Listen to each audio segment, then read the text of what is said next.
Hello दोस्तों, नमस्कार। आज एक नए वीडियो में हम बात करना चाहेंगे एरिया वैलिडिटी ऑफ लाइसेंस का। वो क्या है? वो ये कि आप जिस ज़िले में रहते हैं, जिस स्टेट में रहते हैं, जनरली आपका लाइसेंस उस स्टेट में ही वैलिड होता है। जैसे कि आप अगर राजस्थान से हों तो राजस्थान के लिए वैलिड होगा, मध्य प्रदेश से हो तो मध्य प्रदेश के लिए वैलिड होगा, और अगर आप मान लीजिए वेस्ट बंगाल में हो तो वेस्ट बंगाल के लिए वैलिड होगा।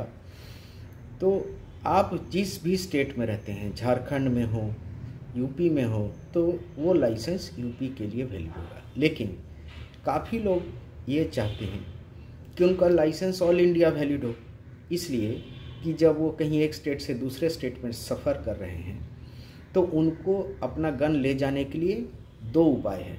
एक ये उपाय कि आप एक ट्रांसपोर्ट लाइसेंस लें जो 15 दिन 1 महीने के लिए वैलिड होता है, आप ले जा सकते हैं, और उसमें आपको कारण दर्शाना पड़ेगा कि आप इस कारण से ले जा रहे हैं, और उस समय की एक्सपायरी के बाद फिर आप उसको बाहर कैरी नहीं कर सकते अपने स्टेट के जुरिस्डिक्शन जो होता है वैलिडिटी एरिया उससे बाहर।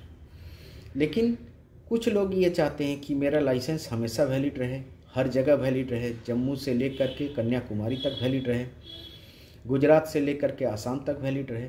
तो पूरे देश में आप अपना लाइसेंस वैलिड रखने का जो प्रावधान है, हम आज उस बारे में चर्चा करेंगे।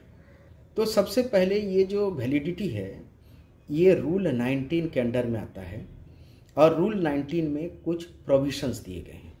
उसमें आपका जो स्टेट लाइसेंस है उस लाइसेंस के लिए आपको एक एप्लीकेशन करना पड़ेगा मिनिस्ट्री ऑफ होम अफेयर्स। या तो आप, इसका दो उपाय है, या तो आप अपने state ministry of home affairs में अप्लाई करें और वो फिर सेंट्रल गवर्नमेंट का परमिशन लेने के बाद आपको वैलिडिटी देंगे, या फिर आप डायरेक्ट सेंट्रल गवर्नमेंट को एप्लीकेशन दे सकते हैं, वो फिर state ministry of home affairs से उसको वैलिडेट करा लेंगे। तो इनमें किसके लिए ये प्रावधान है? हर कोई अप्लाई करेगा, हर किसी को मिल जाएगा, ऐसा नहीं है।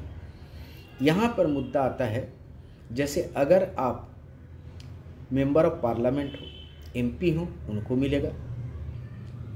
आप कोई आर्मी, नेवी, एयरफोर्स से हो, ऑल इंडिया सर्विस के लोग हों, या आप सेंट्रल आर्म फोर्स जैसे CISF, CRPF, BSF ऐसे किसी ऑर्गेनाइजेशन से हों, CBI से हों, तो आपको इसका मिलने का चांस है।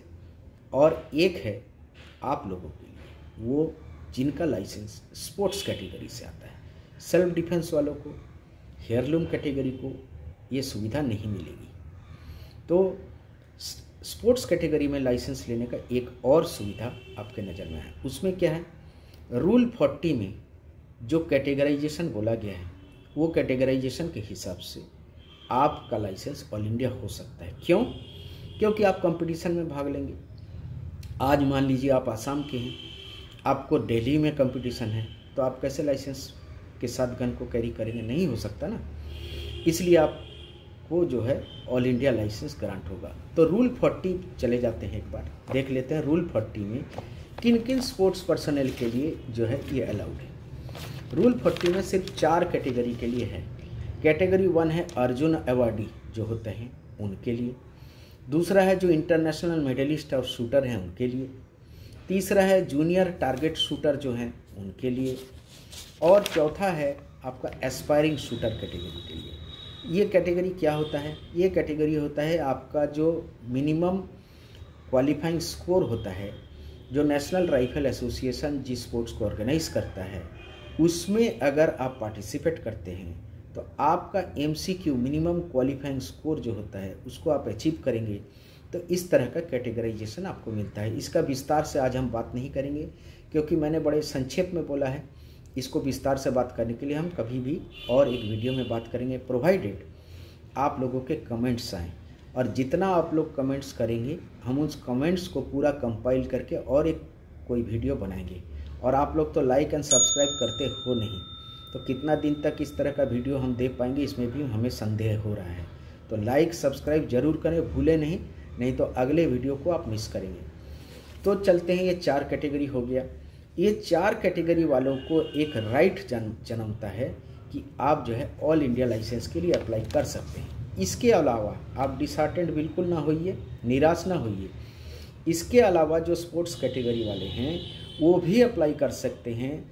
वो रूल 19(3) के अंडर में कि लाइसेंसिंग अथॉरिटी को अगर ये सेटिस्फेक्शन दिखता है कि कोई स्पोर्ट्स पर्सन है और उसको जेन्युइन ऐसा कारण दिखता है तो उसको भी मिल सकता है, ठीक है। लेकिन एक इसमें कंडीशन ये बताया गया है कि जब आप ऑल इंडिया लाइसेंस की अप्लाई करेंगे तो आपका जो period of validity of licence है जो 5 साल का होता है उसमें कोई छेड़छाड़ नहीं होगा, वो जैसा है वैसा ही रहेगा, ठीक है। इससे इसका कोई लेना देना है नहीं, लेकिन चूंकि ये रूल 4 में लिखा हुआ है इसलिए मैंने बता दिया।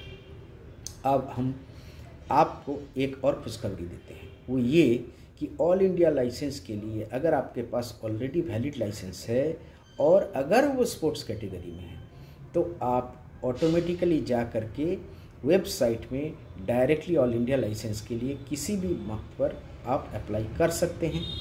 और अगर स्पोर्ट्स कोटा से नहीं हैं तो आप अगर ऑल इंडिया सर्विस से हैं, आप कोई मिलिट्री पर्सनल हैं, आप कोई नेवी पर्सनल हैं, बीएसएफ में है, सीआईएसएफ में है, या फिर आप पब्लिक सेक्टर अंडरटेकिंग में काम कर रहे हैं या गवर्नमेंट अंडरटेकिंग में काम कर रहे हैं जिसके जगह जगह ऑफिसेज हैं और आपको ट्रांसफ़र का प्रावधान है, तो आपको डॉक्यूमेंट लगाना पड़ेगा। क्या कि अगर आप कोई भी ऐसे सर्विस में हैं तो आपका जॉब जो अपॉइंटमेंट लेटर है उसमें ट्रांसफरेबल जॉब लिखा होगा ऑल इंडिया बेसिस पर, बस उसका कॉपी वहाँ आपको अपलोड करना पड़ेगा। और अगर आप स्पोर्ट्स कैटेगरी से हैं तो आप जैसे ही ये वेबसाइट में हम जाएंगे आप ये देखेंगे कि वहाँ जैसे ही आपका लाइसेंस का UIN यूनिक आइडेंटिफिकेशन नंबर आप डालेंगे आपका पूरा खाका वहाँ निकल के आ जाएगा। आपका नाम, आपका लाइसेंस, कब का डेट है, एक्सपायरी क्या है, सब है। हम उस चलिए तो आपको हम ले चलते हैं वहाँ पर जिस वेबसाइट की हम बात कर रहे थे। और इस वेबसाइट में आर्म्स लाइसेंस ऑनलाइन आप अगर मारेंगे तो आपको दिख जाएगा। वैसे इसका जो वेबसाइट है ये वेबसाइट है ndal-lis.gov.in। यहाँ पर आपको ये जो है पूरा का पूरा दिख जाएगा कि आपका जो है ये कहाँ पर वेबसाइट है और आप इस अप्लाई ऑनलाइन है, मोर है और बहुत कुछ है, लेकिन आपको उधर जाना नहीं है। आपको धीरे धीरे आना है अप्लाई ऑनलाइन पर।